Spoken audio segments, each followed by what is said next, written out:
Por continuar con nosotros, seguimos con más noticias a nivel nacional e internacional. Desde luego, me sigue acompañando un gran equipo profesional en la comunicación de Canal 23.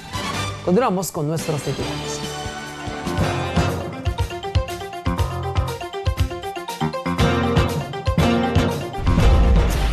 Dos oficiales de bomberos voluntarios mueren en accidente de tránsito en Vuelta El Chilero. Se dirigían a controlar un incendio forestal. Ministro de Gobernación espera que contrato migratorio se resuelva por la vía legal. Según CICIG, condiciones son propicias para anular el secreto bancario. Ejecutivo impulsa acciones con iniciativa privada para generar acceso a vivienda digna. Ministerio Público solicita penas de 83 a 86 años en contra de presuntos responsables de la muerte del trovador argentino Facundo Cabral.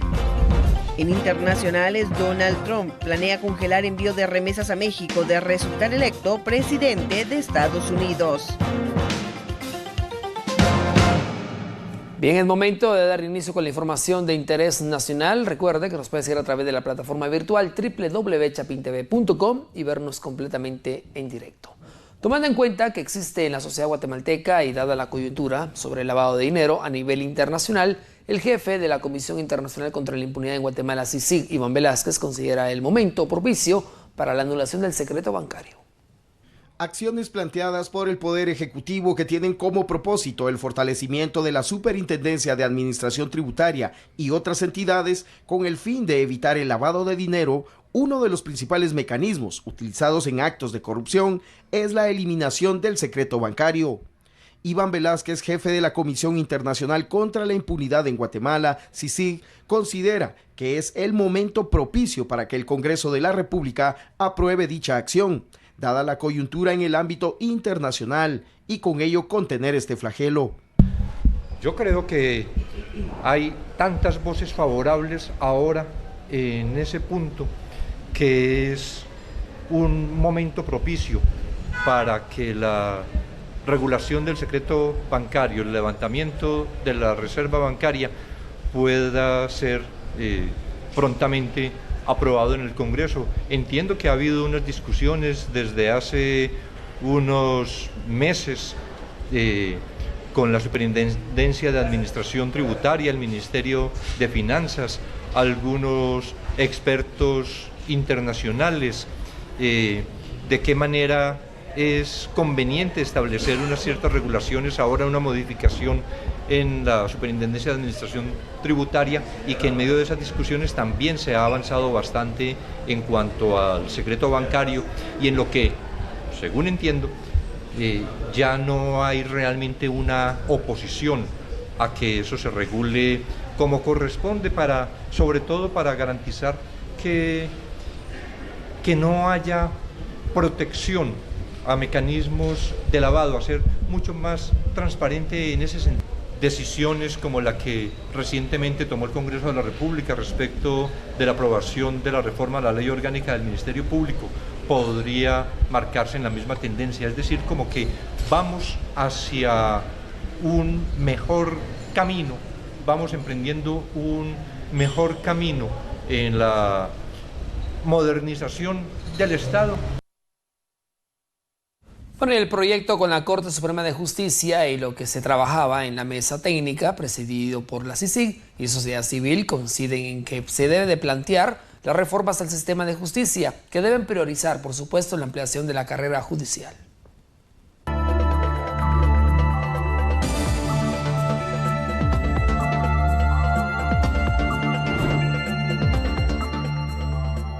Los dos proyectos que buscan el planteamiento de reformas para el fortalecimiento del sistema de justicia, el primero presentado por magistrados de la Corte Suprema de Justicia y un segundo por la CICIG y sociedad civil, coinciden en la ampliación de la carrera judicial. Iván Velázquez, jefe de la CICIG, quien participa en la mesa técnica que analiza las diversas propuestas de reforma, considera que se debe dar total autonomía a los jueces.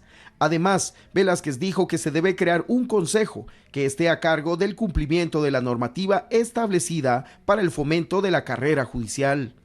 Un aspecto fundamental de diferencia entre los dos proyectos tiene que ver con la administración de la carrera judicial.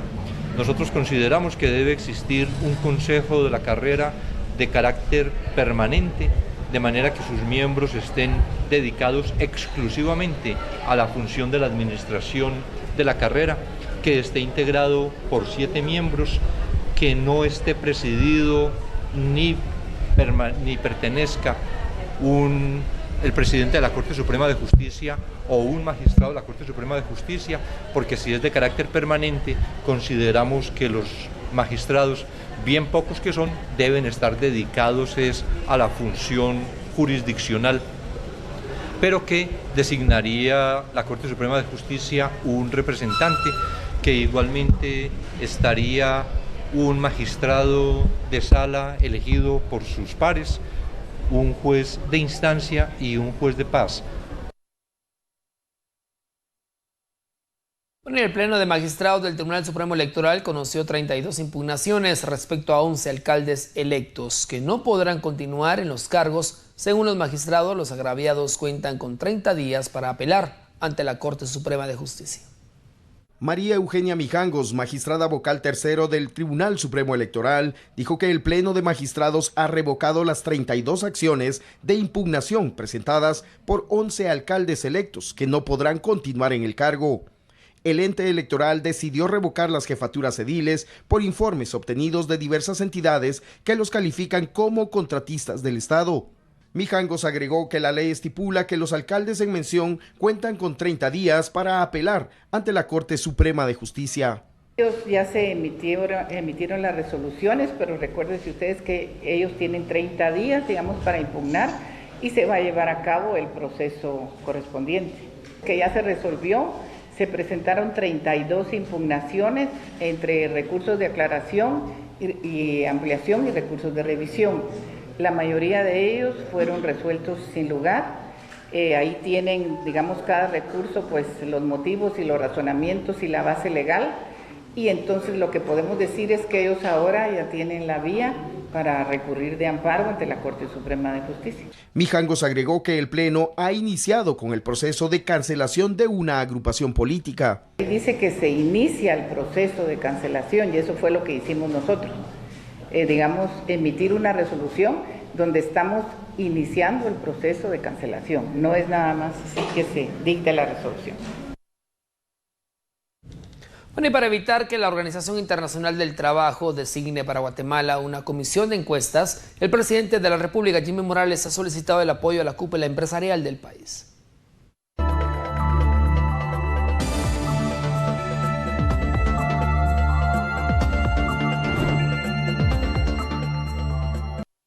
Durante una reunión privada, el presidente de la República, Jimmy Morales, solicitó el apoyo de la cúpula empresarial para evitar que la Organización Internacional del Trabajo designe para Guatemala una comisión de encuesta. De establecerse dicha unidad de investigación laboral, se podría limitar la actividad comercial con Europa y Estados Unidos. Recordar que es bien importante este tema porque en el momento en que se establezca una comisión de encuesta para Guatemala, prácticamente el resultado de esta comisión de encuesta sería cortar todos los beneficios arancelarios que recibimos en el marco del Tratado de Libre Comercio con Estados Unidos y en el marco del pilar comercial del Acuerdo de Asociación con la Unión Europea. Por lo tanto, hay una hoja de ruta acordada con la OIT en la cual están establecidos todos los procedimientos, están establecidos todos los compromisos que el Estado de Guatemala debe de cumplir. Y dije el Estado de Guatemala, no el gobierno. Esto involucra a todos los sectores. Empresarios apoyan las acciones del Ejecutivo. Diversos temas de interés nacional, como la comisión de encuesta que la licenciada Teleguario fue a Ginebra para que se pospusiera y en noviembre qué vamos a hacer para que esto ya no se lleve a cabo. Y temas de ese tipo para que nosotros podamos trabajar en conjunto. Dice el presidente Morales que no solo es el Ejecutivo, también el Estado es el Ejecutivo, el Legislativo y el Judicial, pero el pueblo de Guatemala también incluye a los empresarios y nosotros debemos de trabajar en conjunto con el presidente Morales para que Guatemala salga adelante. En noviembre próximo, la OIT evaluará nuevamente a Guatemala en temas de libertad sindical y de promoción laboral, los cuales se establecen en el TLC suscrito con Estados Unidos. Reporta Josué Peñate y Daniel Collín. Bueno, continúan los problemas para las finanzas del Estado, ya que la Superintendencia de Administración Tributaria confirma que no se alcanzó la meta de recaudación. Por cuarto año consecutivo, la SAT podría no lograr la meta de recaudación fiscal, ya que en los primeros 3 meses de este año no se alcanzó la cifra establecida preliminarmente, y con ello se fija entre 422 y 436 millones de quetzales la brecha fiscal, lo que quiere decir el monto no recaudado. Preocupante. Claramente no estamos creciendo al ritmo que necesitamos para alcanzar la meta. Aun cuando en las últimas semanas hay un repunte y hay unos efectos, digamos, difíciles de medir con una Semana Santa temprana y unos problemas que hubo en la parte portuaria. Al mismo tiempo se confirma un incremento en el pago del impuesto sobre la renta, al recibir 226.616 declaraciones por 9. Bien, gracias por continuar con nosotros. Escuelas en pésimas condiciones, falta de gratuidad y cobros no autorizados, pues es la evidencia que ha dado la Procuraduría de los Derechos Humanos en un informe que fue presentado este martes en el Ministerio de Educación. Argumentan que harán un censo escolar para identificar necesidades en establecimientos. Mientras tanto, analistas critican abandono en sistema educativo. La Procuraduría de los Derechos Humanos realizó la evaluación el 12 de enero del 2016 en 415 establecimientos educativos públicos del país. El informe preliminar evidencia que no existen garantías en la educación gratuita, las escuelas están en mal estado y hubo cobros no autorizados en concepto de inscripción escolar.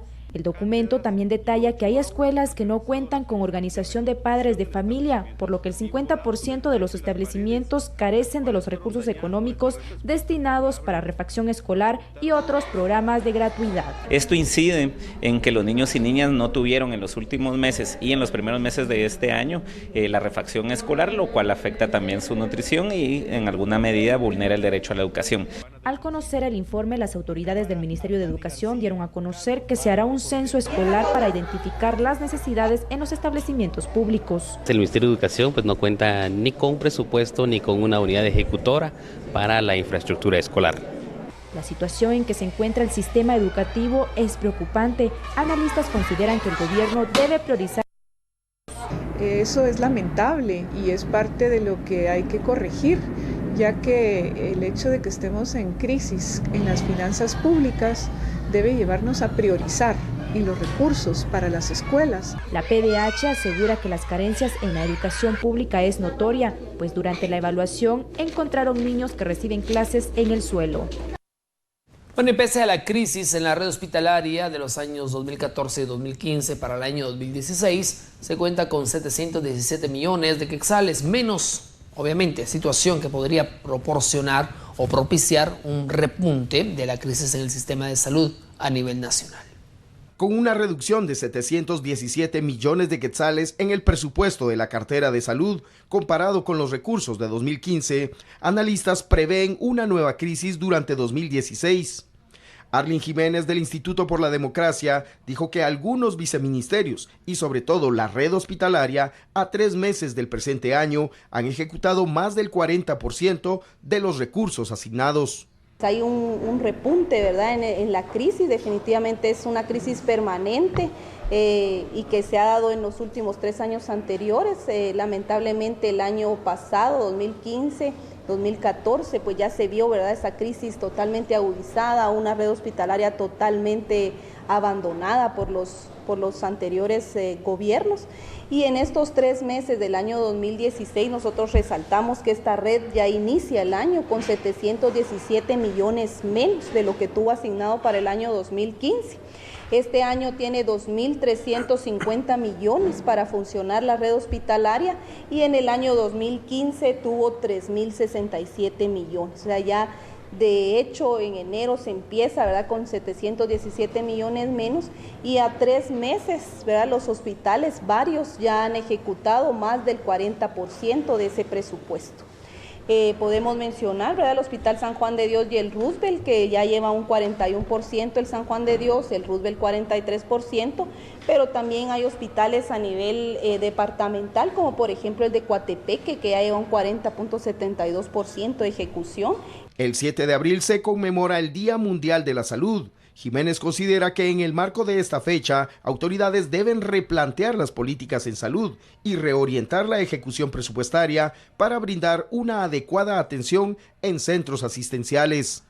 Con imágenes de José Luis de León, reporta para TN23, Luis García.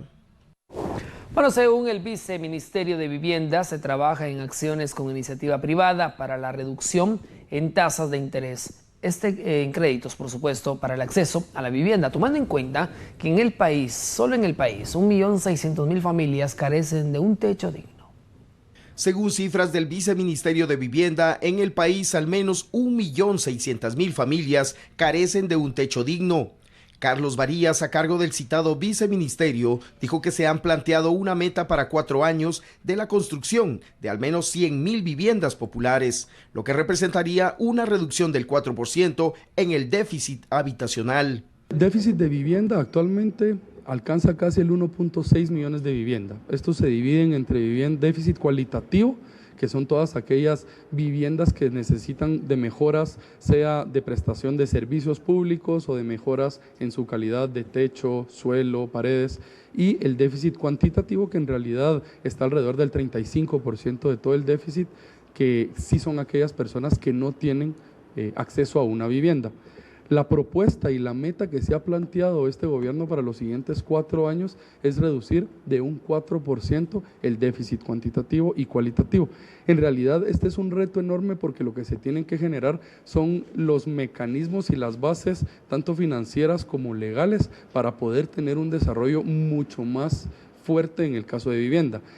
El primer reto es poder frenar ese déficit cuantitativo y cualitativo que ha venido creciendo, y el segundo es poder justamente hacer esa disminución. A esto, el esfuerzo que se está haciendo es poder generar las condiciones para que la población puedan optar a financiamientos y a tasas blandas, para que no solamente tengamos ese bloque de viviendas que, por así decirlo, el Estado está subsidiando o está donando, sino que también podamos generar mecanismos para que la población pueda poder autofinanciarse la vivienda. Varías agregó que se han iniciado negociaciones con la iniciativa privada para reducir las tasas de interés en créditos para vivienda, con el fin de fomentar la compra de casas. En el país, los inmuebles de menor precio oscilan entre 150 y 250.000 quetzales. Difícilmente encontramos una vivienda formal con acceso a todos los servicios básicos, que esté ubicada además en zonas libres de riesgo, que estén menos debajo de los 150.000. Entonces, más o menos el rango de lo que nosotros entenderíamos como vivienda de interés social estaría entre los 150.000 y 250.000 quetzales. Para poder hacer planteamientos de financiamiento, ya hemos establecido que, por ejemplo, a una tasa del 4% durante 25 años sería suficiente poder tener un pago de 700 quetzales, que sería más o menos una tercera parte del sueldo mínimo, para poderse financiar la vivienda, que es lo que normalmente una familia puede dar, una tercera parte del ingreso familiar. Bueno, y con la finalidad de combatir las zonas delincuenciales, el INGUAT, conjuntamente con el Ministerio de Gobernación, realizarán despliegues en el departamento de San Marcos. El director de INGUAT, Jorge Mario Chajón, dice que la cartera de Gobernación iniciará con despliegues policiales en San Marcos, con el fin de combatir las zonas delincuenciales. La medida implementada obedece a la advertencia de los Estados Unidos a sus ciudadanos por el nivel de hechos de violencia registrados en los últimos meses. INGUAT siempre está dispuesto a apoyar y vamos a desplegar personal para el área de San Marcos para poder darle seguridad a los turistas, por lo menos atención.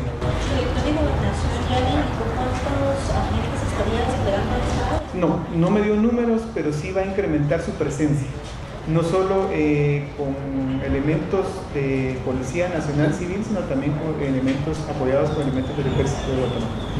Por aparte, el funcionario dice que buscan instalar una mesa técnica en Petén junto a comunitarios y abordar la posible implementación de un tren en la zona arqueológica de El Mirador. Tenemos la mejor disposición de dialogar y por lo que he escuchado también de los distintos actores también tienen la disposición.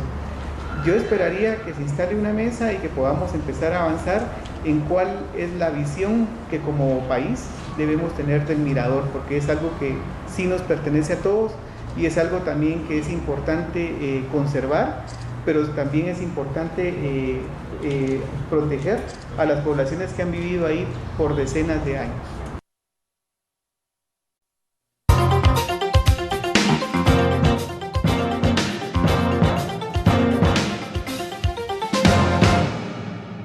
Gracias por continuar con nosotros. Seguimos con más noticias y se ha notificado en nuestra sala de redacción, por supuesto, de un bloqueo que realizará el Ministerio de Educación, precisamente el Magisterio del Ministerio de Educación. Esto precisamente en demanda de algunas demandas en el sistema educativo. Por ello tenemos en línea a Dalia Santos, que nos dará a conocer detalles importantes sobre este bloqueo y la caravana que, por supuesto, se estará dando a conocer en distintos puntos del país. Se espera manifestación por parte del Magisterio. Se indica que estarían iniciando recorrido saliendo del Obelisco hacia la avenida Reforma, posteriormente a la zona 1, esto a partir de las 8 en punto de la mañana.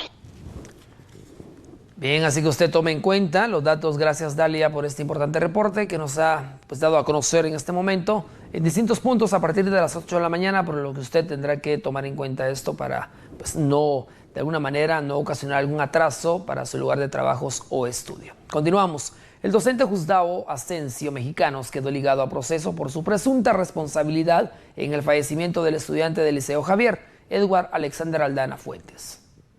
Un juzgado penal de Villanueva resolvió con lugar la solicitud del Ministerio Público de ligar a proceso al maestro Gustavo Adolfo Asensio Mexicanos por el delito de homicidio culposo, por su presunta responsabilidad en el fallecimiento del estudiante del Liceo Javier Edward Alexander Aldana Fuentes. Las pruebas que presentó el Ministerio Público demostraron que Asensio no se percató de la ausencia del alumno después que finalizara la clase de 45 minutos e incluso que no revisó el área de estudio al finalizar la clase de natación. La juzgadora otorgó al Ministerio Público 3 meses para realizar la investigación correspondiente y en junio de este año solicitar que el procesado enfrente un juicio por homicidio culposo. Asensio Mexicanos fue beneficiado con una medida sustitutiva, cancelando una fianza de 20,000 quetzales, la cual hizo efectiva este martes, logrando con ello su libertad condicional. Debe firmar el libro de asistencias para garantizar su permanencia en el país y en el caso penal. Reporta para TN23, Brian Blanco y Hugo Morales.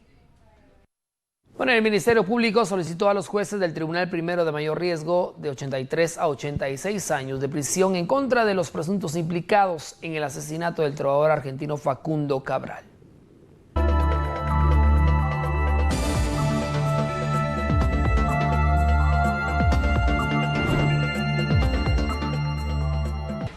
El Ministerio Público solicitó a los jueces del Tribunal Primero de Mayor Riesgo de 83 a 86 años de cárcel en contra de 5 hombres, presuntos responsables del asesinato del trovador argentino Facundo Cabral, ocurrido la madrugada del 9 de julio de 2011. Según la hipótesis penal de la MP, el ataque iba dirigido hacia el empresario Henry Fariñas, quien se negó a finalizar una negociación de compra y venta de un club nocturno con el acusado Alejandro Jiménez. El día del hecho, Fariñas acompañaba a Cabral hacia el aeropuerto, pues lo contrató para dar 2 conciertos en Guatemala. Un juicio como lo establece la ley, pide el presunto autor intelectual del crimen de Cabral. Justicia, solamente. Gracias. El último perito que presentó el MP realizó el análisis de las cámaras de seguridad del hotel donde vigilaron a Fariñas. Este reconoció a los autores materiales del hecho. Señor Stock, ¿a él lo reconoce? Así es. Señor Juan, ¿usted es? ¿Su nombre? Hágase para acá, por favor. ¿A él lo reconoce? Sí. El siguiente acusado, su nombre, por favor. Aurelino, por favor, hágase para acá. ¿A él lo reconoce? Sí, eres el 1, 2 y 3 sospechosos del análisis. Las 3 personas que había indicado. Y la cuarta que está dentro del análisis, que no está incorporado dentro de este, que sería la cuarta persona. El señor Edwin. Así es.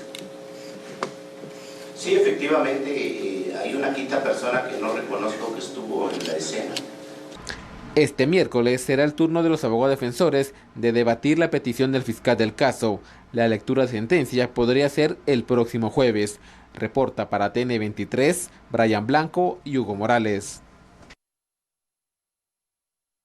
Bueno, y a pocos días de cumplirse el año de las primeras capturas en el caso La Línea, el jefe de la CICIG, Iván Velázquez, ha indicado que se han logrado avances en el combate a la impunidad y corrupción. Muestra de ello son los avances en el caso La Línea.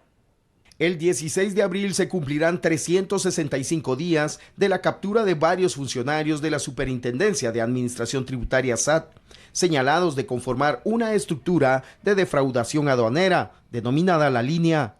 Iván Velázquez, jefe de la Comisión Internacional contra la Impunidad en Guatemala, hay cambios perceptibles, los cuales deben concretarse.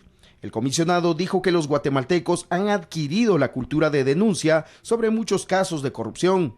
Además, son positivas las acciones que buscan reformar algunas leyes que inciden en la administración pública. En cuanto a al interés ciudadano en los asuntos del país, yo creo que ha habido una mejora sustancial.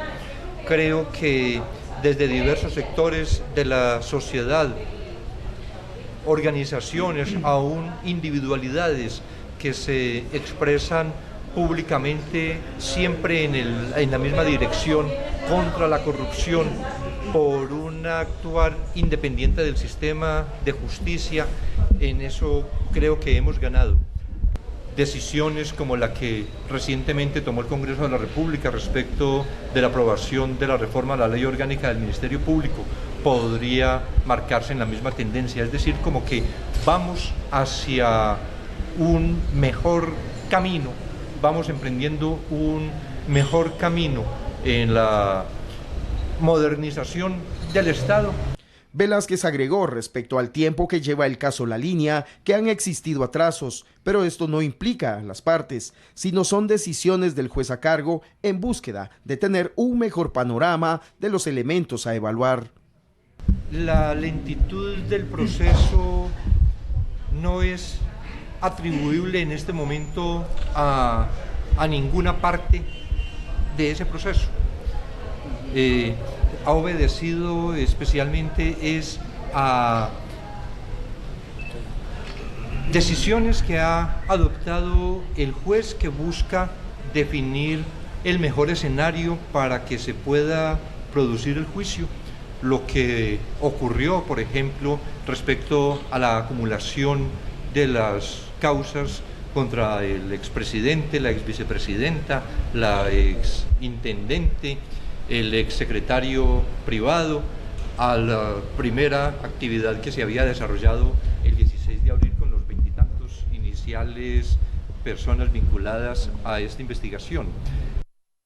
Bueno, el ministro de Gobernación espera que el contrato migratorio se resuelva por la vía legal.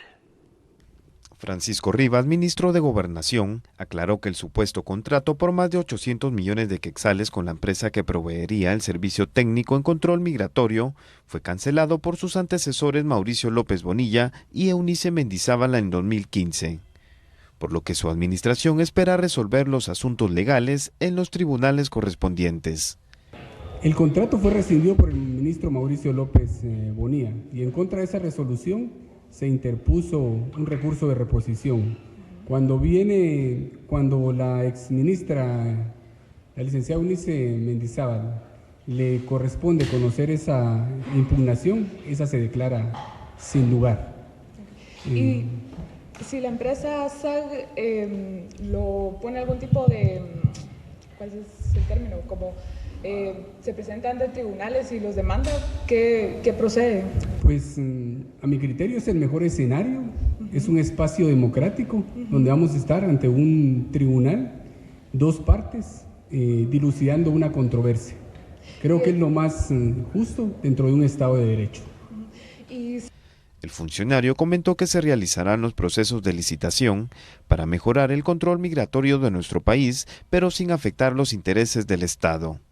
Bueno, mire, el Ministerio de Gobernación está claro de que el control migratorio es importante para la seguridad del país. Bajo ese presupuesto tenemos que desarrollar todo un proceso que estudie la factibilidad, necesidad de un sistema de control migratorio y poder construir las bases para adquirir el mismo. Rivas indicó que de ser necesario, se solicitará apoyo al gobierno de Estados Unidos para realizar el proceso de licitación en el cual se deben cumplir con las normas internacionales establecidas. Bueno, el Congreso de la República interpelará al ministro de Finanzas ante su inconformidad por la forma en que se están manejando las finanzas del Estado. Queremos que ese tema quede bastante claro y queremos saber cómo se están manejando las finanzas y a quién le han dado la plata. Porque creo yo que el tema del endeudamiento del país es un tema de importancia para el país y ahí mismo vamos a fijar nuestra postura. No estamos de acuerdo con los destinos de los bonos y tampoco estamos de acuerdo con el endeudamiento. Queremos ver qué están haciendo para el país en el tema del manejo de las finanzas y que para ver si se justifica lo que ellos están solicitando.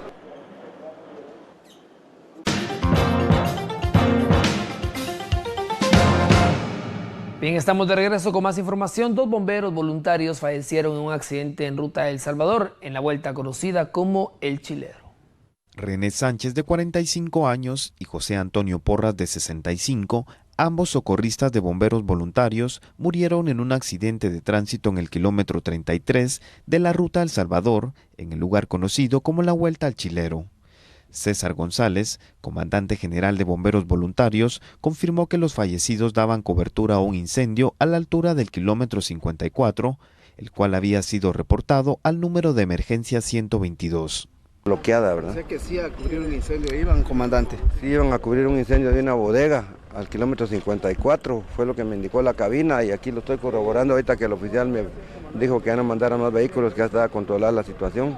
¿Cuántos bomberos iban en la cisterna, comandante? Solo 2, siempre 2 van, el piloto irresponsable porque es solo para ir a abastecer a las unidades contra incendio, como aquí en Guatemala no contamos con hidrantes, ¿verdad? Por lo regular, tal vez en la capital hay varios, pero aquí en las jurisdicciones de fuera definitivamente hay que trasladar el agua por medio de camiones cisterna. El camión iba cargado con 2.500 galones de agua y...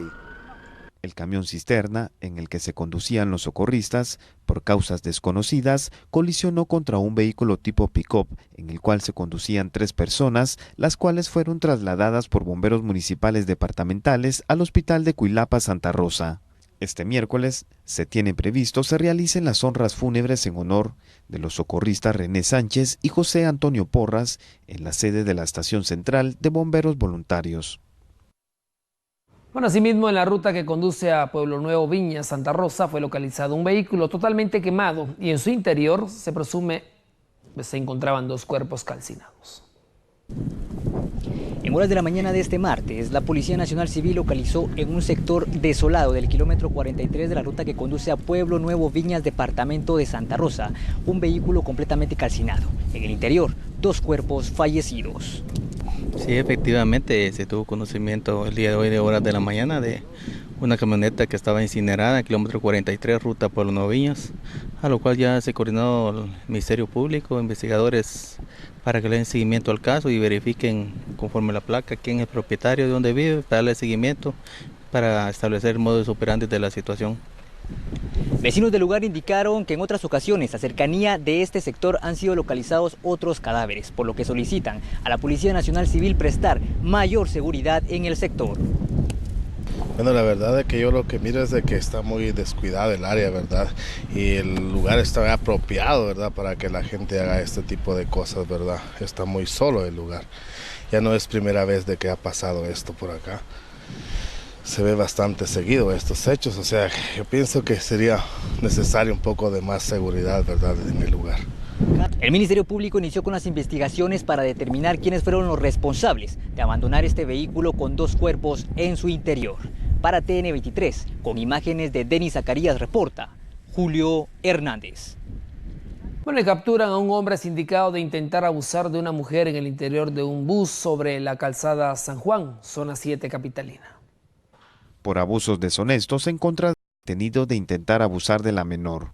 El detenido fue trasladado al juzgado contra femicidio y otras formas de violencia contra la mujer. Bueno, tras el asesinato del docente en Chiquimulilla, Santa Rosa, autoridades implementan programa Escuelas Seguras con el objetivo de brindar apoyo en el tema de seguridad para maestros y estudiantes. con el objetivo de fortalecer la seguridad ciudadana y evitar incidentes futuros, como el ocurrido el pasado 15 de marzo, donde sujetos desconocidos asesinaron al profesor Gustavo Adolfo Arrecis cuando impartía clases a sus alumnos en la Escuela Las Marías, Chiquimulía, Santa Rosa. Este martes, el viceministro de Prevención de la Violencia y el Delito, José Ordóñez, y el comisario de la Policía Nacional Civil, Rodrigo Salguero, inauguraron el programa Escuelas Seguras en las instalaciones del centro educativo. A través de la Subdirección General de Prevención del Delito de la Policía Nacional Civil, el Viceministerio de Prevención ha ordenado instalar escuelas seguras en el departamento de Santa Rosa, en este caso específicamente en el municipio de Chiquimulía, lugar donde la Policía Nacional Civil ya está brindando el servicio de escuelas seguras. ¿Qué cuenta el servicio de escuelas seguras en este municipio? Es brindar inicialmente la seguridad al claustro de maestros, directores, el plantel educativo en este caso, también a los mismos alumnos, padres de familia y también a las instalaciones. Padres de familia indicaron que ven de manera positiva que elementos de la Policía Nacional Civil resguarden el perímetro de la escuela.